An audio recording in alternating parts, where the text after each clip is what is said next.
Marvel Rivals Season 3 just flipped the meta on its head. The balance changes are decent, the new hero is already shaking up team comps, and some fan favorites just got knocked down a tier or shot straight to the top. In this video, I'm breaking down everything you need to know about the Season 3 meta, who's strong, who's struggling, what comps are dominating, and how you can get ahead before the rest of the ladder catches up. Whether you're climbing ranked or grinding scrims, this is your full Season 3 meta guide, so let's get right into it. While you're at it, don't forget to hit the like and subscribe button, greatly helps out the channel, but anyways, back to the video. So this is just a quick layout of how the video is going to go. I'm first going to start off by talking about 3 characters in each respective role, explaining why I feel like they're going to be meta in Marvel Rivals Season 3, and the changes that were made to keep them meta in Season 3 or why they're becoming meta in Season 3. And in the later half of the video, I'm going to be talking about team compositions and much more. With that out of the way, let's begin with our Vanguard section. Now let's kick off the Vanguard section with a hero who's been meta since launch, and somehow he still hasn't received pretty much any changes even in Season 3, and that has to be none other than the magnetic man himself, Magneto. Now he's always been the definition of utility and versatility in the Vanguard role, but now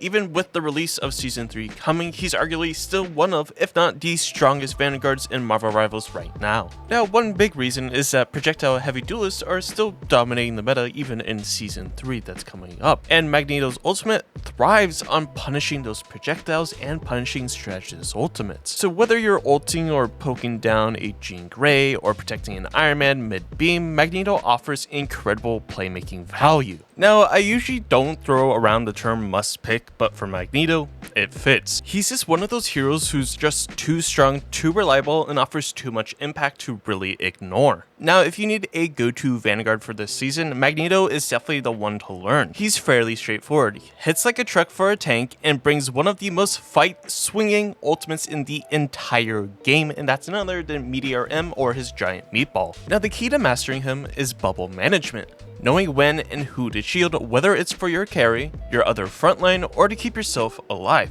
It all makes the difference. Now, in pro play, when it comes to a character like Magneto, Magneto is almost always either first banned or first saved. That alone should tell you everything you need to know about his place in the meta. Now, moving on to our secondary Vanguard, we have Emma Frost, aka Mommy Frost, and she was introduced in Season 2 and quickly became one of the most dominant Vanguards in Marvel Rivals. Now, she did receive some changes back in patch 2.5, with her telepathic pulse range was buffed from 15.5 meters to 18, which was a overall buff, which was kind of weird. And then Season 3, they overall nerfed her damage, but when you actually look at the numbers, it only got reduced by 20 damage in total. And to compensate that nerf damage, they reduced the amount of energy it takes to use her ultimate. So when you really look at the big picture, no change was really made. She's still going to be getting her ultimate rather quickly, and you can see these changes in the pinned comment to the patch notes. Now, despite these nerfs, Emma's playstyle hasn't changed much at all. She still dishes out massive damage,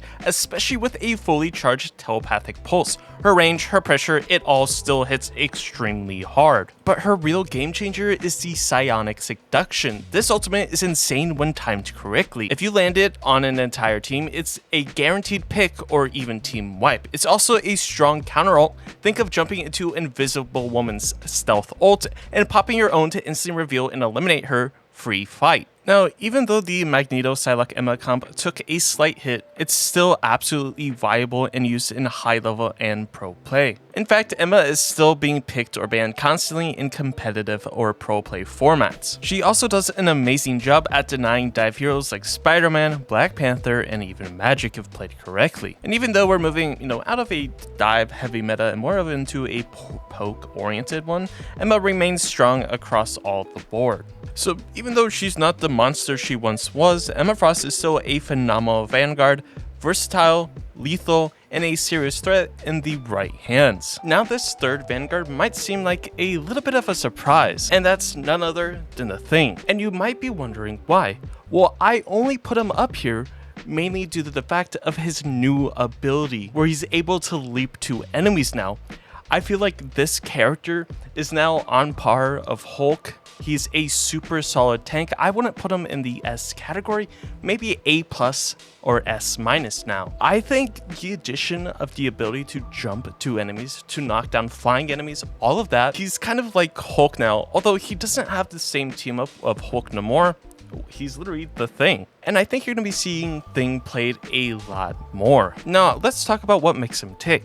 His kit is deceptively simple, but extremely punishing if played right. His Clobbering Time ultimate lets him force space, punish over extensions, and turn defensive plays into full-on engages. You pretty much pop it and the enemy team has to respect you or get flattened. The character also provides teammates with damage reduction, which might not seem crazy to some, but I think in terms of survivability and sustainability, it's an amazing ability for your strategists or your other vanguards. Now, when it comes to Thing and his new ability where he jumps to enemies, it scopes him more into a diving tank, yet still being able to maintain a ton of frontline pressure. You anti-street charge into the backline, you jump to enemies, then you jump out to your teammates.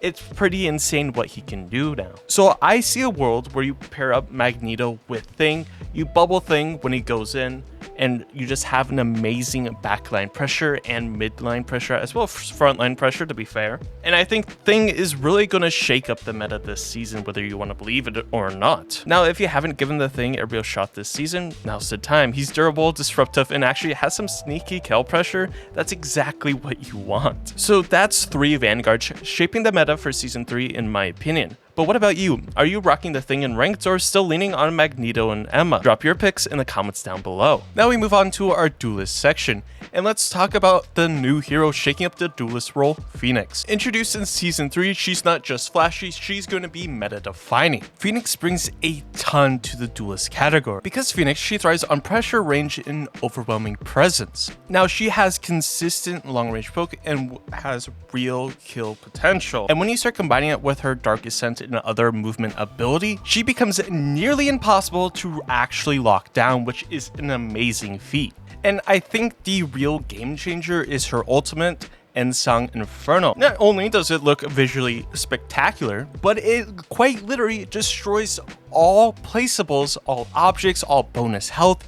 It's the counter to quite literally everything in the game when you think about it right. I think the arrival of Phoenix into Marvel Rivals is really going to shake up the meta, mainly due to the fact that pretty much all the Vanguards, a lot of the strategists have bonus health ultimates or have some type of shield ability, and being able to completely remove those in an instance from one singular ultimate could quite literally redefine the game and redefine different team compositions of how to play. For example, if you had a bunker style team composition, we're thinking tons of damage, 3 Vanguards, 3 strategists in that way. I feel like Phoenix could be a really great counter because you instantly destroy shields, you instantly destroy bonus health, and you can easily tackle the toughest of enemies. And I pretty much put Phoenix on the same exact pedestal that I put Hela. Phoenix, again, pretty much Hela, but has more movement. And I guess her ultimate is a lot more utility based, like destroying utility, opposed to Hela, where Hela is really just going for eliminations with her ultimate. So I think those are 2 different, and I think Phoenix can pretty much fit into any team composition in my opinion. But she's going to be consistent, high pressure, and absolutely meta relevant in Season 3. But that's my take. What about you? Is Phoenix going to be your new main, or are you sticking with the tried and true duelists like Black Widow, maybe Magic, Namor, Hela, Punisher? Drop your thoughts in the comments down below. Now moving on to our second duelist in this meta, has to be the kidnapper known as Wolverine. Now Wolverine thrives in disruption and chaos. His entire kit is built around getting in fast, blowing someone up, and getting out with his healing. The whole idea behind Wolverine is going in, grabbing a Vanguard, bring him into your team, and blowing him up so that you have a man advantage, or you have a 6v5 advantage. Now, one of the many reasons that makes Wolverine so consistent is the ability to sustain. Wolverine essentially has 2 health bars. The first, which is his normal health bar like most, then he has his passive, where he literally gets a secondary health bar essentially. With Vanguards being such a prominent figure in Marvel Rivals, there's pretty much no room why you shouldn't be playing Wolverine if he's not banned in any of your ranked matches. Even in high pro play, Wolverine is either picked or banned consistently, especially with the new team up he's going to be getting with Phoenix, where he literally becomes invincible almost. And I really don't see a world where Phoenix and Wolverine are let through from the ban phase. So these are characters that definitely you need to be watching out for. So if you're tired of poking from 30 meters away and want to get your claws dirty, Wolverine is absolutely a top tier duelist for Season 3. But like always, I want to hear your thoughts. Is Wolverine your go-to for the season, or are you leaning towards other duelists like maybe Magic, Moon Knight, Hela, Phoenix? Let me know in the comments down below. Now for our third duelist, it's pretty much no surprise, but we're picking between Hela and Human Torch. I'm kind of combining the two into one. Now you might be thinking, why Human Torch? Didn't he get a nerf? Well, yes, he did get a nerf. However, after the nerf, there's something listed at the bottom, and that's he received an anchor bonus, meaning he gets 5% more damage back. So instead of it being, 5.5 damage for his primary fire, it's actually going to be 5.7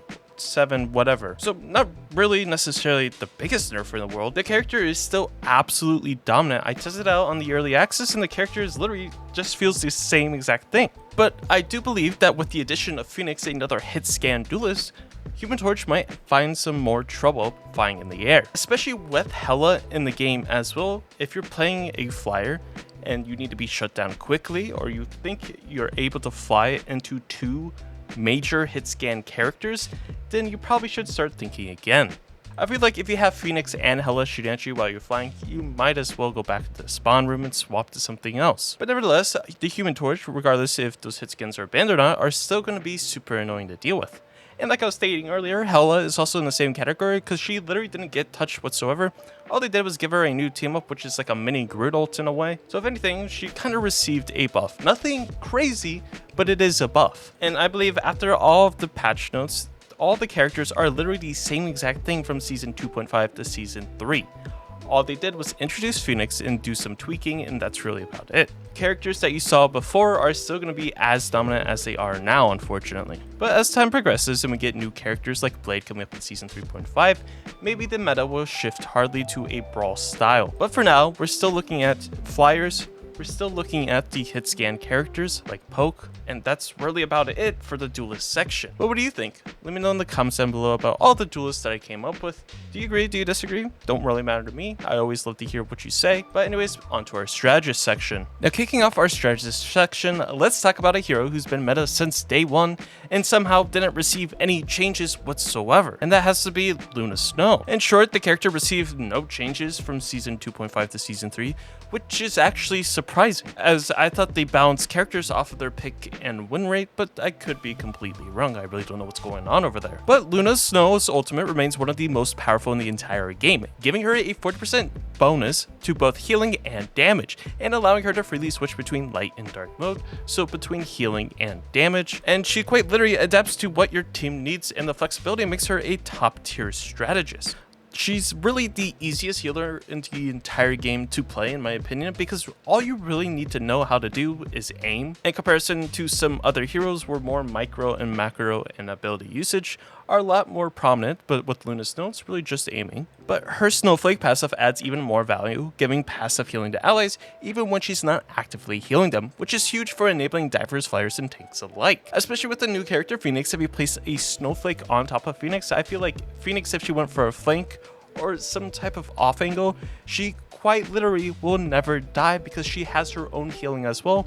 And on top of a Snowflake, again, the Phoenix should never die. If she somehow dies with all of the care in the world, then you might need to rethink who's on that position or on that character on your team. She's quite literally the definition of a hero who amplifies your entire team, and there's almost no comp she doesn't fit into. That, of course, unless Luna Snow is somehow banned in your match, then you might need to think of something else. Now, the next hero on the list is what I've been preaching since day one, and it's Loki. And I'll say it again, even after the change in Season 3, Loki is quite literally still, in my opinion, the strongest strategist in the game right now. All they did was change his ultimate cost, but let's be honest, you build ultimate extremely fast with Loki regardless, so what it is at doesn't really matter. Again, he's the full package: insane damage potential, top tier healing, team saving utility, and again, one of the most versatile ultimates in the entire game. And that's because you can literally have any ult in the entire game. If all of the Loki clones are placed down, it allows you to output up to 120 damage consistently, while also throwing out huge bursts of healing when needed.